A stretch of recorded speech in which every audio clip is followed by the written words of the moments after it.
Every new season of datacrons brings with it its own problems and solutions, right? We are currently working our way through the focus datacrons and trying to get an idea of what works and what doesn't. So when it comes to new episodes of GAC, when it comes to 5v5 and 3v3 and territory wars, we know where to focus our resources to try and counter those top end teams and figure out what works great on defense, etc, etc. So with that in mind, I did do some testing. You'll see a video yesterday. We were speaking about the Kodiricron, the FDC for the Kodiricron, and some of the issues that I have with that. We've probably come to the end of the realization there that that offense was just never meant to stack, even though it didn't say it.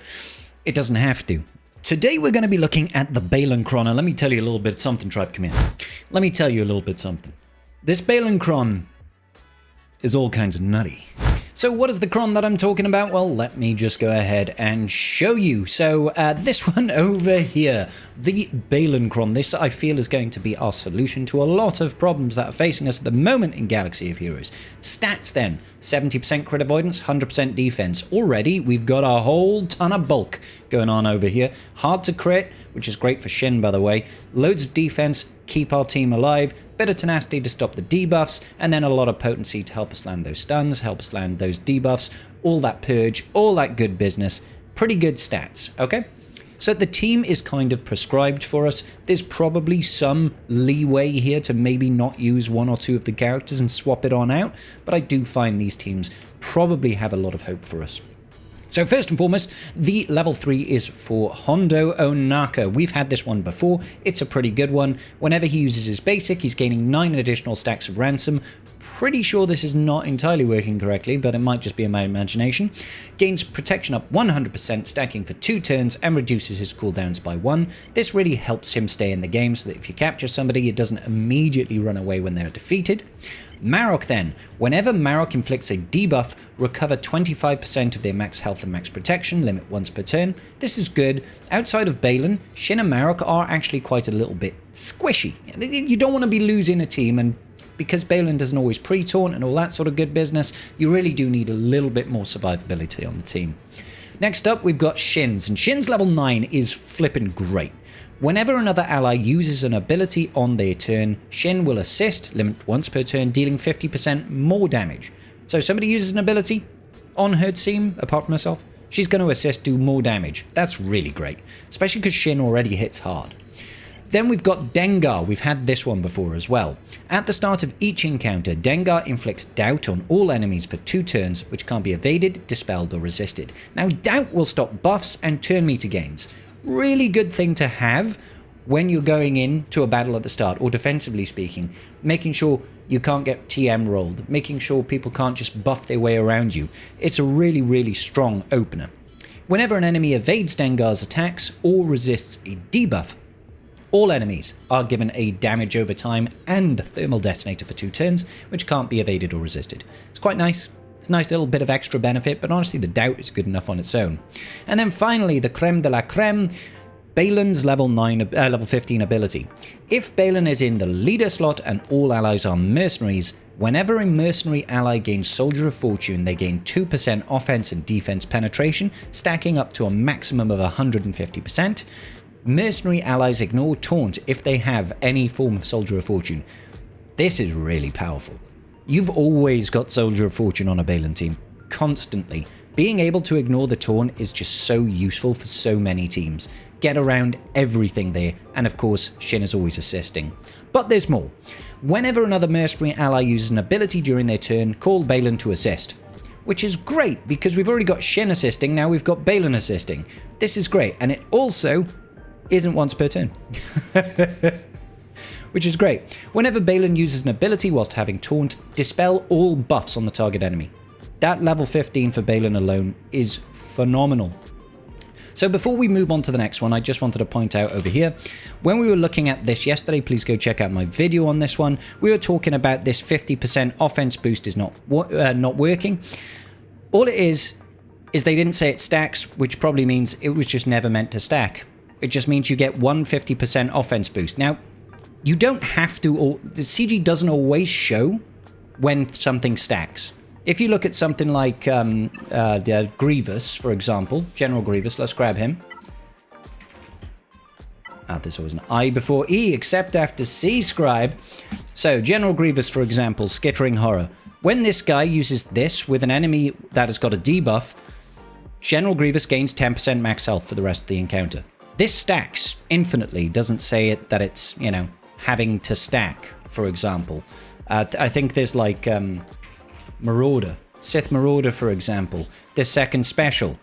If this attack scores a critical hit, reduce the target's max health by 15%, which can't be resisted until the end of the encounter.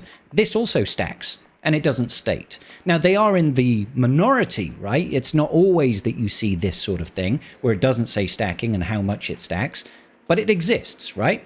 So when you look at that Kodiricron, and you see the way that it's worded, you know, you could probably reasonably assume that, yeah, sure, this offense would stack, but it doesn't. So because it says whenever a clone trooper ally critically hits an enemy, you think that means every time they critically hit, they're going to gain 50% offense till the end of battle. But it's not. It's just, hey, the first time you crit, you're gaining 50% offense till the end of battle. And that's it.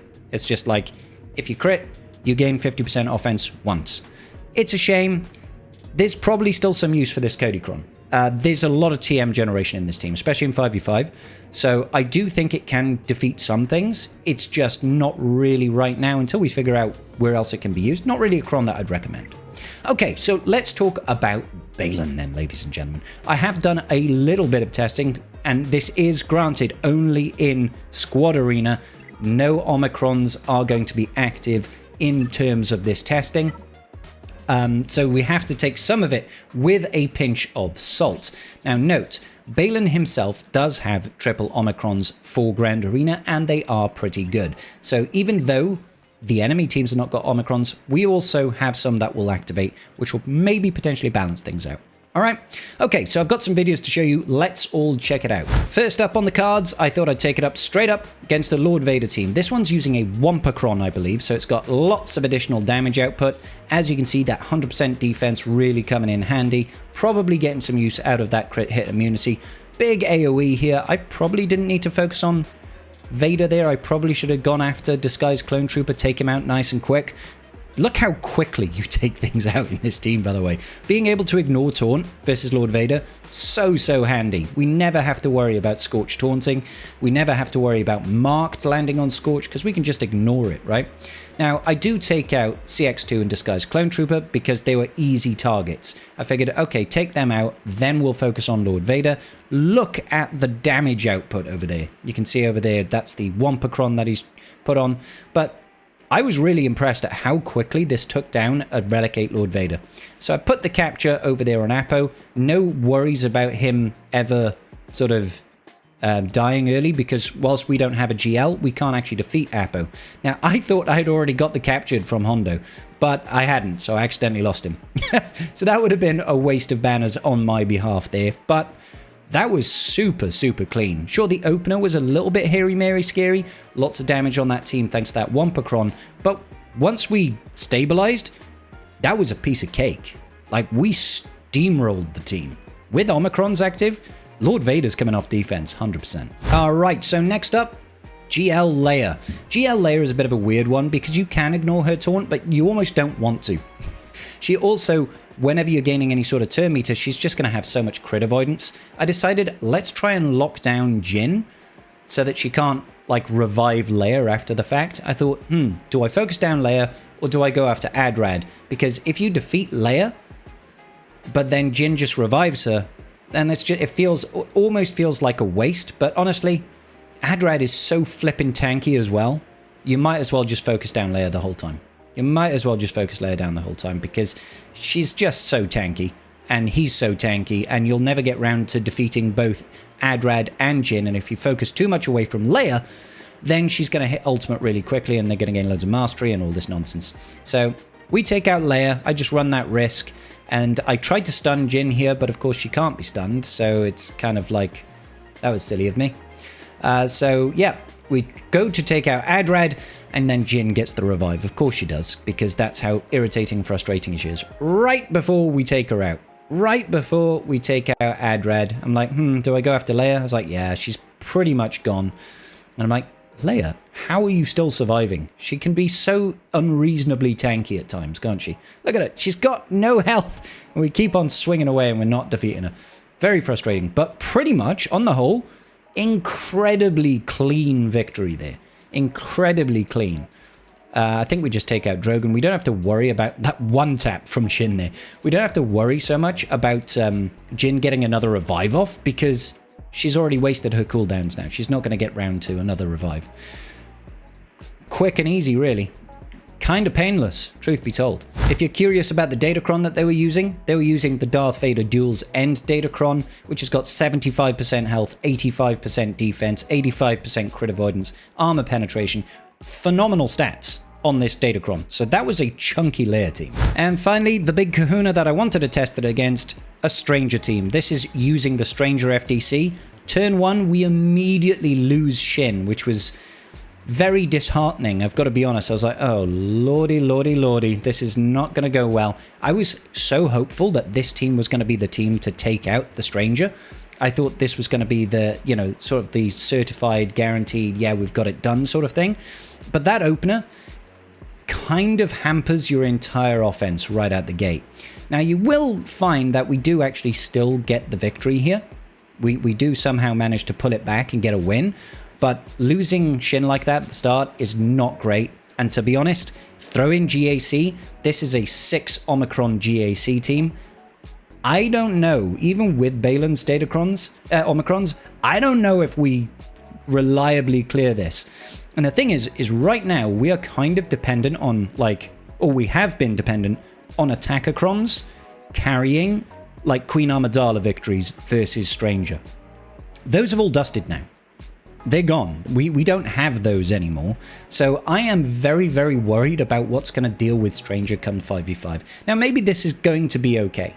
Maybe when we've got Balen's Omicrons and even, you know, Hondo's Omicron, although I doubt Hondo's is really going to do much, it'll be okay. But right now I am a little bit very worried. I'm a little bit very worried. So we get it down, we take out the key elements, but of course they can still potentially revive. So I do actually need to get rid of Visas over there, because Visas can still revive with this datacron even if we've permanently defeated them. So do have to get rid of Visas before she brings back the allies. And then we got to get rid of Barriss. And there's a lot on this. I mean, it's got full FDC, R9 Barriss, R10 Maul, R9 Stranger. Can't remember what Starkiller was. This was a chunky team. And, of course, the full FDC. And you'll see just how long Maul Hate-Fueled lasts now. We've got 3 minutes left on the clock. And we just lay into him for ages. Now, I don't know if this is going to be different. If Shin was alive, obviously we would have quite a bit more damage output. But Maul is just such a tanky individual. He just refuses to die. I mean, look at him. I was worried, genuinely worried, that he would just solo the team at this point. I thought, yeah, that's it. Maul's just going to solo the rest of the squad. Fortunately, that wasn't quite the case. That extra capture that we get from Hondo is actually really useful here, because it does control that Maul. But all of that bonus protection, he just gets masses and masses of bonus protection. It just runs down the clock. Look at us. We've spent nearly 2 minutes on a solo Maul right now. 2 whole minutes. Now, granted, we do have a little bit of Relic Delta going on over here. My Balen's only R9, Marek's R8.